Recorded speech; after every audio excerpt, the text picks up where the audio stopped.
Greetings, flower lovers. This is Estere, and you've reached the Flower Channel.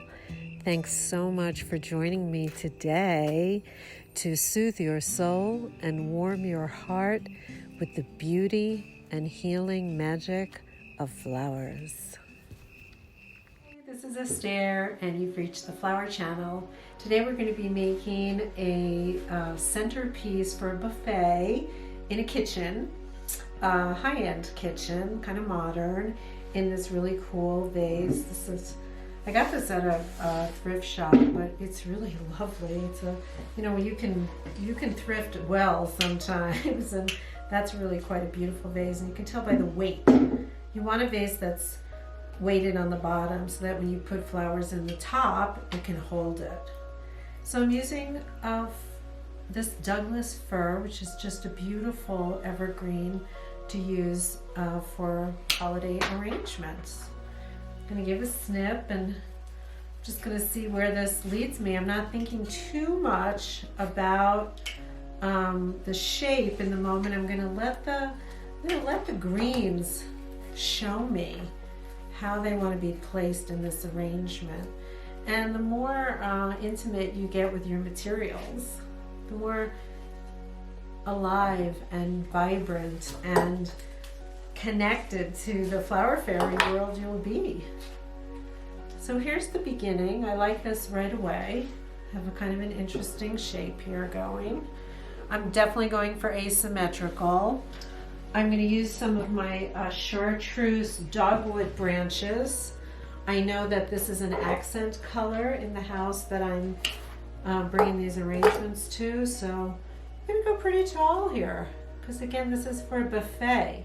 It's not like people have to look over it in any way. I'm going to use these branches, snipping these branches with my Velcro clippers. Oh, that's interesting. Now these dogwoods have little leftover kind of wild fruits on them, left over from their flowers, and that's interesting and pretty. And I know that this woman that I'm arranging for, she likes things that have a wild feel.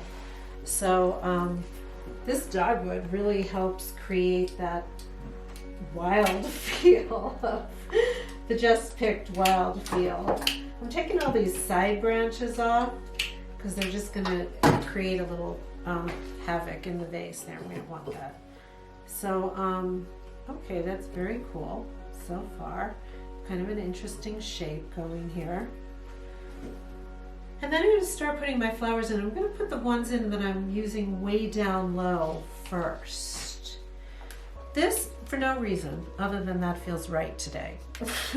So this is a peony, off season, but I just had to get it with the pink and the kind of dark pink red on it, and that under, it just looks so gorgeous to me. So I went with a pink theme, and because I'm using evergreens and bare branches, it's definitely going to have a wintry feel.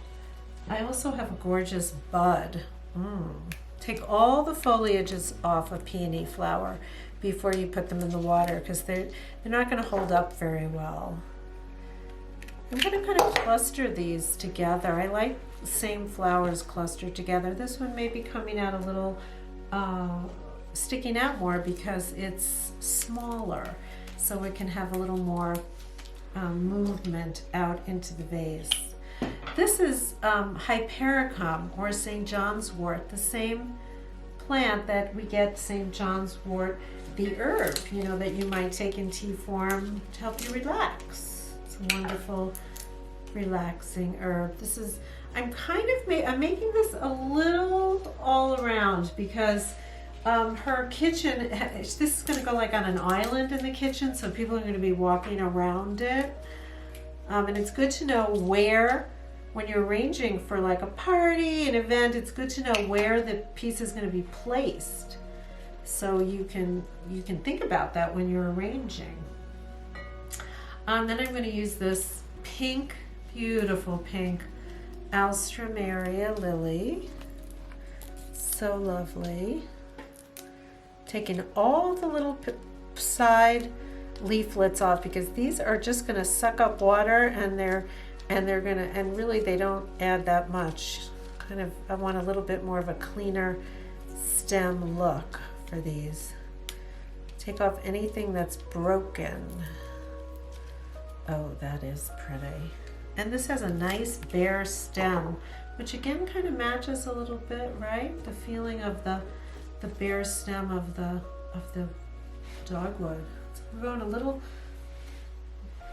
asymmetrical feel today. I'll show you an interesting technique I like to use for roses. I'm going to take all their foliage off because again in the water it's not going to hold up very well. And I cluster these roses and I cut them all at the same length and I use them in the arrangement as if they were one flower. It's going to give a nice clustered feel.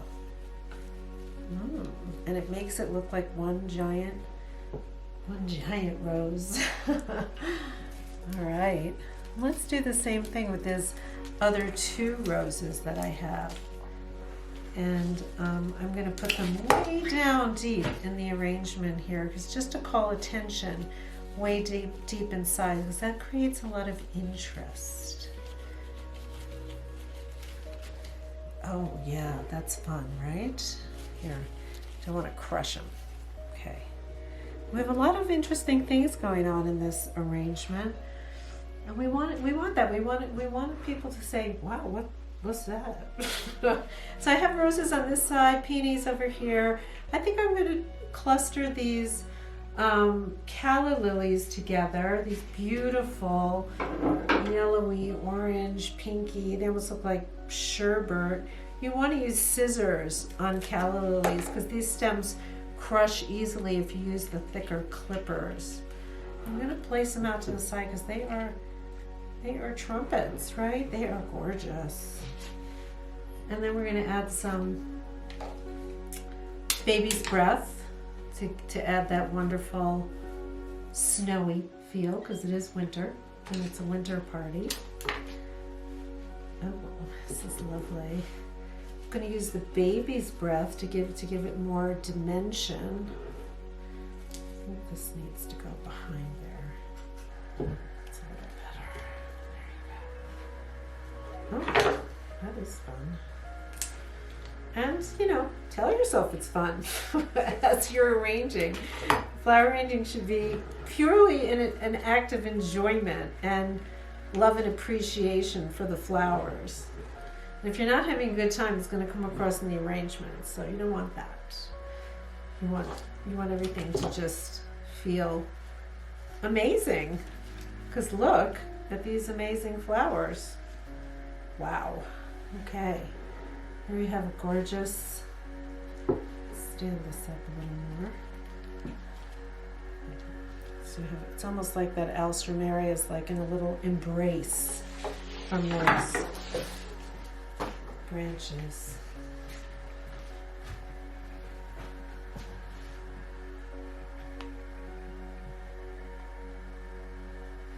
I'm going to add a little ivy, which I'm going to have to get from outside. Okay, so I got some ivy from my yard. Ivy's beautiful to use in winter arrangements because it stays green all year round. And ivy is a wonderful symbol of devotion, long life. Such a beautiful, beautiful plant. And to stay green and alive all winter, it's pretty miraculous. Make sure when you're adding things towards the end that you're getting into the water, and make sure that you fill your vase after you finish arranging. Make sure that water's all the way up at the tippy top of the vase. And you want to add water every day. So these flowers are going to drink a lot. Let's put one more piece of ivy in. I think this is a little broken off, so there you go. There. Gorgeous.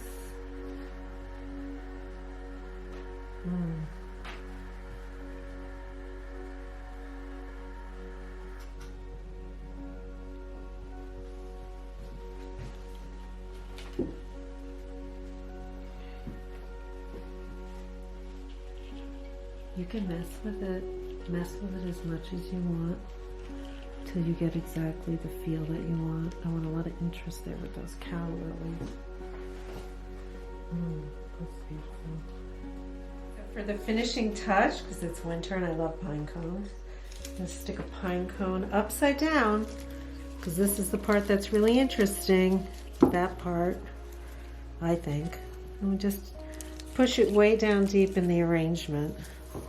And just gives it that winter look right away.